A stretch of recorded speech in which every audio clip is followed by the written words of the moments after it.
অল্প একটুখানি তেল গরম করে এর মধ্যে দিয়ে দিব দুটো শুকনো মরিচ, দুটো তেজপাতা আর অল্প একটুখানি পেঁয়াজ।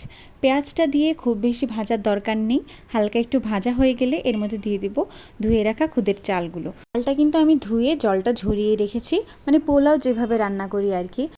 দুটো কাঁচা মরিচ মাঝখান থেকে আমি ভেঙে দিয়ে দিচ্ছি। এবার চালটা ভালো করে ভেজে নিতে হবে। এখন কিন্তু লবণ দেবো না, আমি জলটা দিয়ে তারপর লবণ দেব। এই চালটা ভালো করে ভেজে নিতে হবে, নইলে কিন্তু ঝুরঝুরে হবে না। আর আমি এই কাপটা দিয়ে 3 কাপ চাল নিয়েছি, এটা দিয়ে প্রায় 5.5 কাপ মতো আমি জল দেব।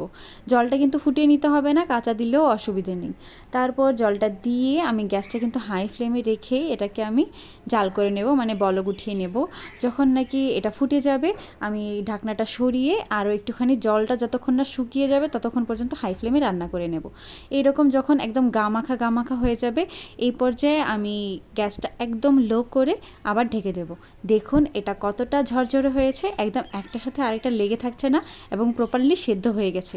এটা কিন্তু ঝরঝরে না হলে অত একটা ভালো লাগে না খেতে।